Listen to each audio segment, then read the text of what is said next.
threatens legal action against National Assembly clerk over resumption blockade. In business, Dangote to begin free fuel distribution Monday. On the foreign scene, NATO launches Eastern Sentry operation in response to Russian drone incursions. And in sport, Aruna knocked out of World Table Tennis Championship in Macau. Hello and welcome to all our viewers in Nigeria and around the world to News Express on Global Television, coming to you live from the nation's capital, Abuja. I am Mukhtar Kasim. A quick reminder that Global Television is on DSTV channel 365 and StarTimes channel 276.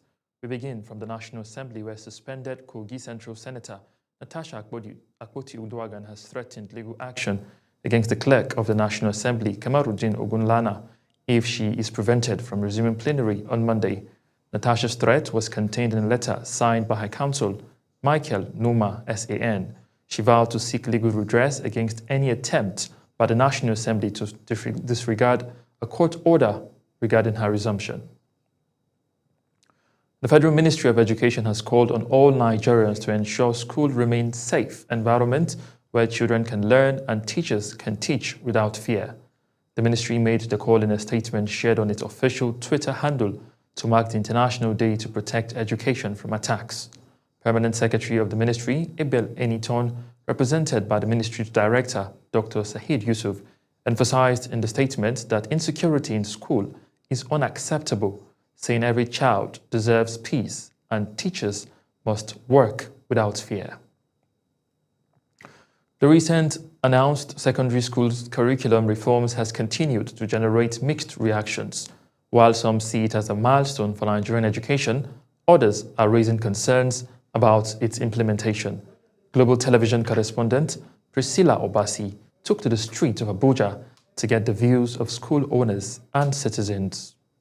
For years, Nigerian students have studied under a curriculum widely criticized for being outdated and overly exam-focused.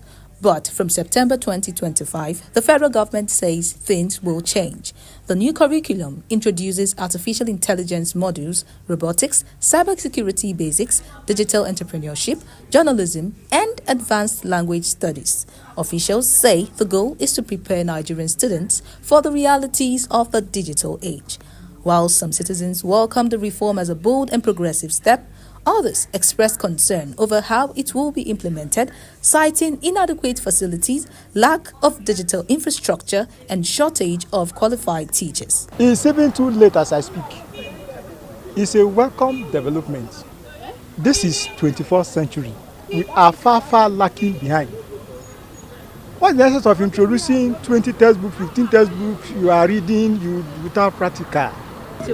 Well, if they can implement it, is good. But what about people in the rural area? Government have a good intention, but implementation is the issue. Because we have a rural area, I hope they're not going to leave them behind. Some school owners and heads told Global Television that many private institutions have already integrated such subjects into their teaching and that the new curriculum will not be strange to them. Okay, for us, we are very prepared because prior to now, we are known for creativity and innovation in our school. We are hands-on, and even before the curriculum, we've always engaged our students and pupils in all of this. So we are very ready. I have looked at it closely. There are similarities between the reforms that the federal government in Nigeria is bringing into the educational system that you have already in the British system, and then you have in what we practice here at Spring Hall. If you notice, you find out that the reforms are then beginning to gear towards entrepreneurial skills, ICT, as well as trade skills. And we already have that embedded in the British national curriculum in some of the subjects we've been offering here as well. Despite concerns, many agreed that the reform was long overdue. Stakeholders said that if properly implemented, the new curriculum could bridge the skill gap and make Nigerian graduates more globally competitive. As schools prepare to resume, the debate continues. Will the reform transform classrooms into centers of innovation, or will it remain another well-intentioned policy struggling against the reality of underfunded schools?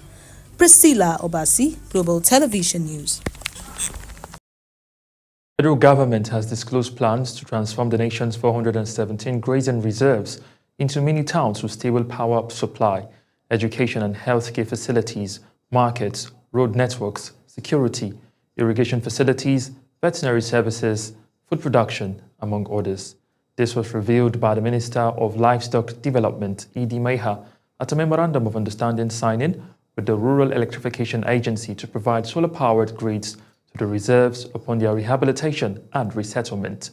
Maiha also lamented that grazing reserves have been abandoned for many years and no meaningful effort to rehabilitate them in order to concentrate development of livestock sector as movement of herds of cattle were no more sustainable. Meanwhile, the Minister of Orientation and National Information, Mohammed Idris, has commended celebrity chef Hilda Bassi for her ongoing attempt to set a new Guinness World Record by cooking the world's largest pot of jollof rice. The minister, who described the effort as another demonstration of Nigeria's global excellence, gave the commendation through the Director General of the Advertising Regulatory Council of Nigeria, Dr. Olalekan Fadolokpo, at the event's venue, Echo Hotel and Suites, Lagos State. Bassi, who shot to fame in 2023 after breaking the Guinness World Record for the longest cooking marathon with a 93-hour effort, is now undertaking an ambitious challenge using a 6-meter-wide custom-built pot. The national chairman of the Pan-Niger Delta Forum, Godknows Igali, has charged Niger Deltans to unite and speak with one voice to achieve purposeful development in the region.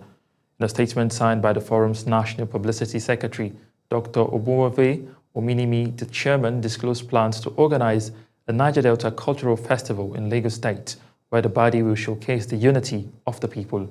Igali lamented that the marginalization of the Niger Delta people started before independence, which, according to him, led to its leaders protesting in London, resulting in delay of Nigeria's independence and the setting up of the Willings Commission.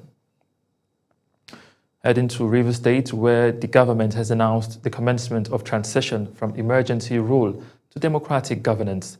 A statement by the Secretary to the State Government, Professor Ibibia Loki Wurika, invited all critical stakeholders to a church service as part of the transition process. The development comes nearly 6 months after President Bola Tinubu declared a state of emergency in the state. Meanwhile, Rivers State Administrator, retired Vice Admiral Ipok Ete Abbas, has declared that the mandate given to him by President Bola Tinubu has been sufficiently achieved following the restoration of democratic governance at the grassroots level. He made the declaration at Government House, Port Harcourt, during the formal presentation of the report of the just concluded local government elections by the Rivers State Independent Electoral Commission. The administrator said the successful conduct of the polls and the swearing-in of elected chairmen and councillors across the 23 local governments had fulfilled the mandate. Moving to Kebbi State, where members of the State Caucus in the National Assembly has called for the arrest and prosecution of former Attorney General of the Federation, Abubakar Malami, over last week's violent clashes in Birnin Kebbi. Addressing journalists in Abuja, Senator Adamu Alero, flanked by fellow lawmakers, dismissed Malami's petition accusing Governor Nasir Idris of sponsoring thugs and armed deals as false, politically motivated, and a smear campaign. Anieti Patrick reports.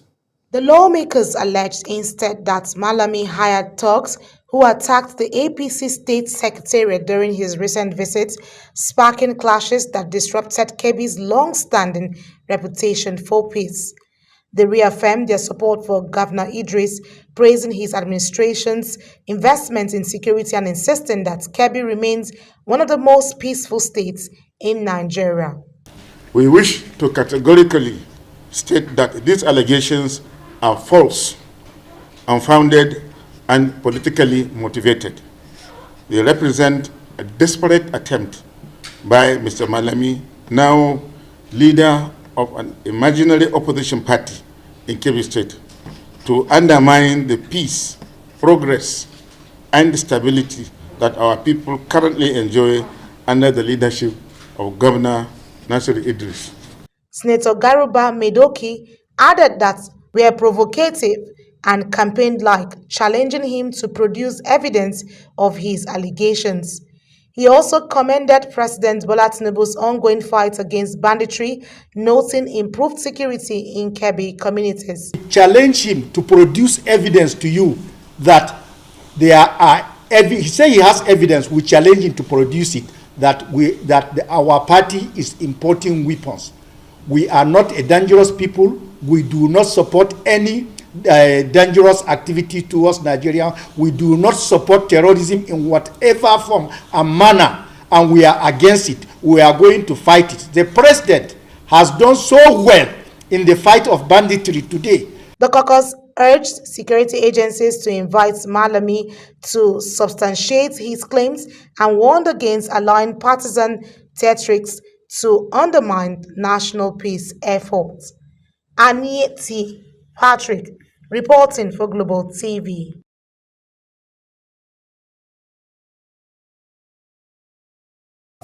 Vice Admiral Emmanuel Ogala has charged Nigerian Navy personnel to remain proactive, adaptable, and forward-thinking in addressing insecurity. He gave the charge at the graduation of Naval Police Officer Basic Course 14, Naval Regulators Qualifying Course 16, at the Provost and Regulating School in Makurdi, Benue State. Away from that, peer influence remains one of the most powerful forces shaping the lives of young people across the globe, and Nigeria is no exception. While it sometimes drives positive change, experts warn it can also lure youth into destructive choices. Global Television's Kabir Hassan hits the street of Abuja to hear firsthand from young Nigerians on this reality.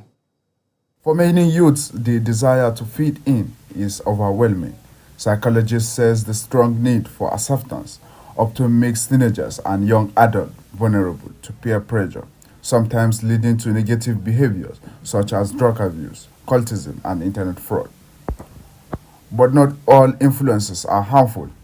In Abuja, some young people told Global TV that peer pressure has pushed them into better habits, from studying harder to learning new skills, inspired by friends pursuing the same goals. The side effect of peer pressure is a bad side. One, you lead you to go and do bad things.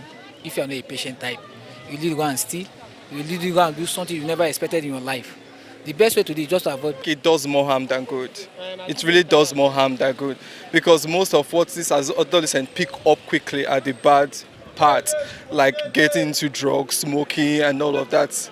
I think when you're pressured to do some certain things, you know it's definitely bad. There's no much good coming from that. Some bullies, so it might want to be like, it might be like you don't have the strength they have, and the thing might disturb you mentally or emotionally, and sometimes some people start, let's say a place like boarding school now, before you know, you can start taking drugs. There's a lot of pressure, especially negative pressures are more. We have more negative pressure in pairing something than the positive one.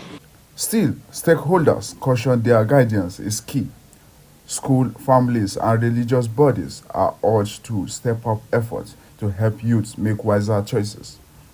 They stress that while peer pressure can be a source of motivation without proper direction, it risks undermining the future of Nigeria's next generation.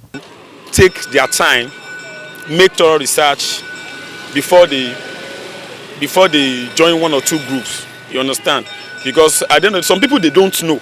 By the time they get into it, to come out, it will be hard for them. What can be done mostly to that effect is, I think, more work has to be done on parenting to sort of protect the children from when they go out there and meet other people. The positive side, like later on, I see joined one or two groups that we have. We normally have tutorial together. We help ourselves. What you don't know, you say, oh, guy, what do you know about this? What do you know about this? And they will just come around, oh, let me teach you about this course. Peer pressure, to avoid it. Does peer pressure affect our youth these days? It does. Look at drinking, look at smoking, look at drugs. You affect it. Does peer pressure have any positive side? There's no positive. Rather you keep on wasting money. Peer pressure is inevitable. The challenge is making it work for good, not harm. Kabir Hassan, reporting for Global TV News. You are watching the live broadcast of News Express. When News Express returns, Dangote starts free fuel distribution Monday. Details coming shortly, plus foreign and sports stories on the other side of this break. Please stay with us.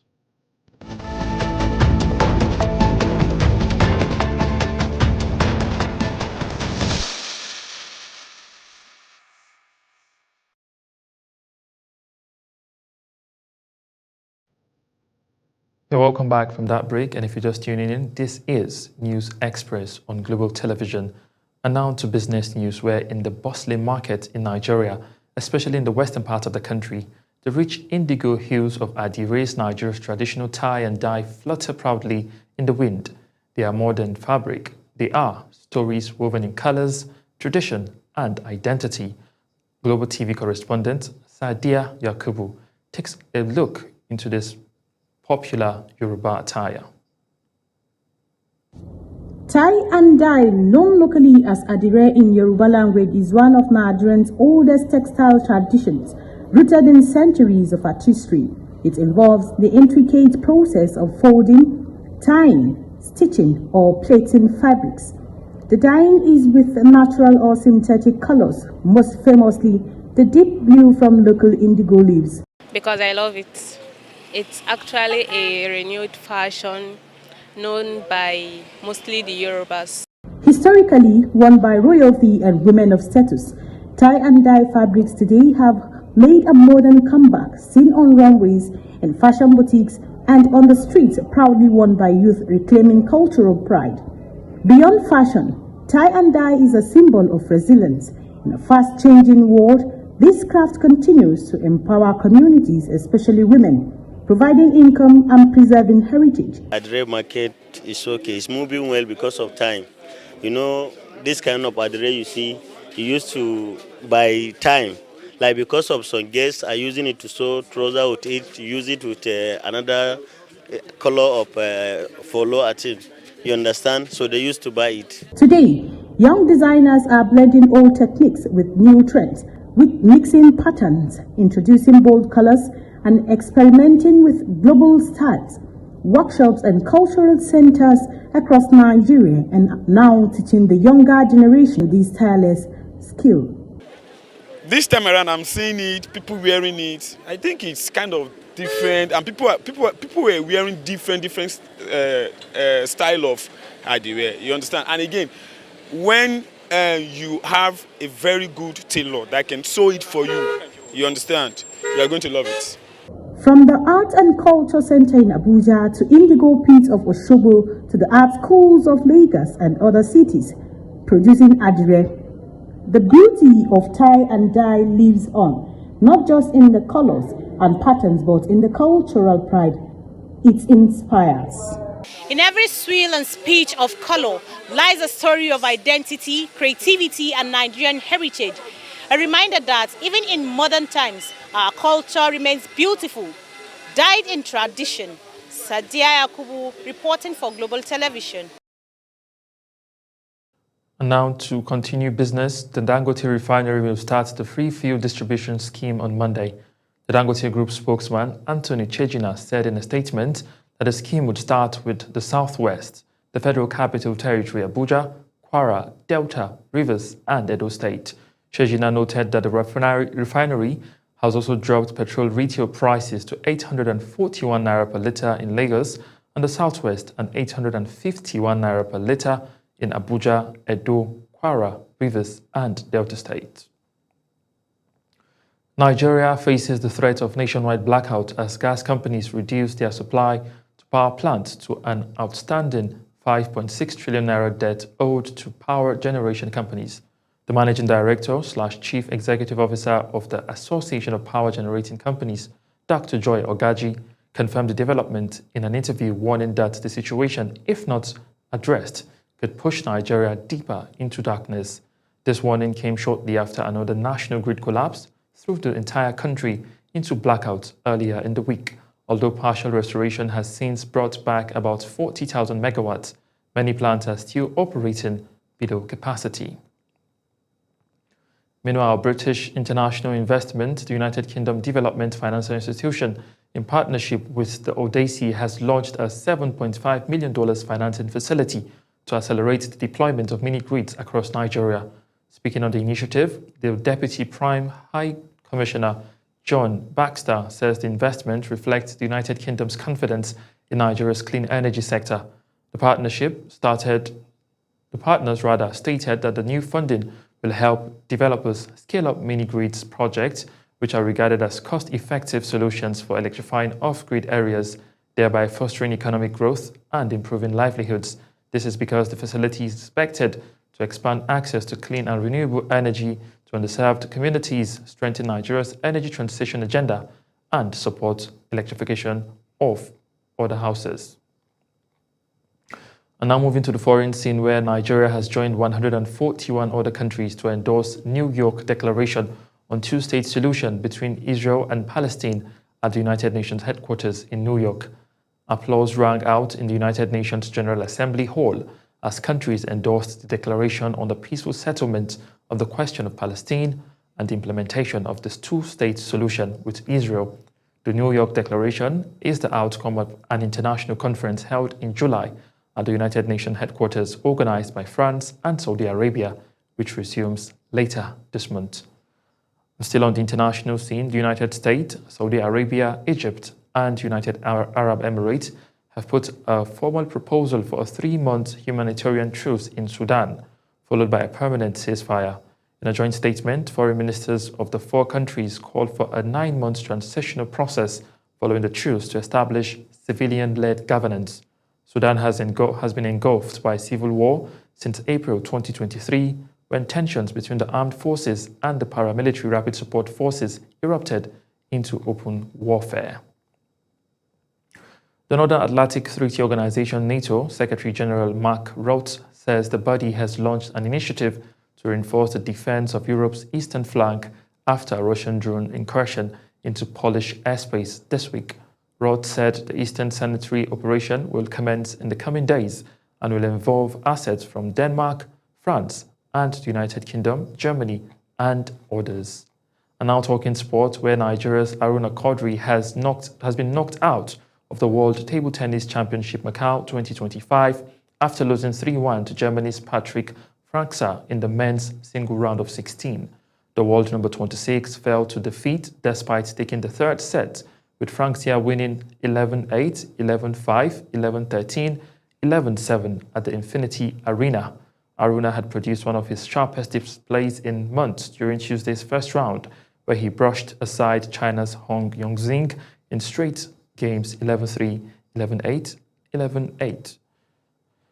Now, former world champion and women's 100 meters hurdles record holder Tobi Amusan has criticized Nigerian authorities over the kits provided for herself and other athletes representing the country at the 2025 World Championships in Tokyo, Japan.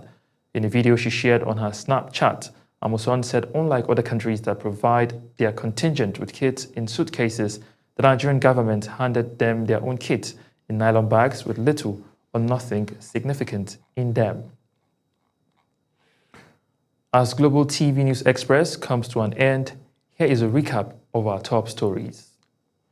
On Global TV News Express, you heard that suspended Kogi Central Senator Natasha Akpoti-Uduaghan has threatened legal action against the clerk of the National Assembly, Kamaruddin Ogunlana, if she is prevented from resuming plenary on Monday. In business, we brought you that Dangote Refinery will start the free fuel distribution scheme on Monday. On the foreign scene, the North Atlantic Treaty Organization NATO Secretary General Mark Rutte says the body has launched an initiative to reinforce the defense of Europe's eastern flank after a Russian drone incursion into Polish airspace this week. And in sports, Nigeria's Quadri Aruna was knocked out of the World Table Tennis Championship Macau 2025 after losing 3-1 to Germany's Patrick França in the men's single round of 16. And that's it on News Express. A quick reminder that Global Television is on DSTV channel 365 and Star Times channel 276. Kindly follow us across all social media platforms now showing on your screen using @Global TV NG. I am Mukhtar Kasim, saying a very big thank you for watching.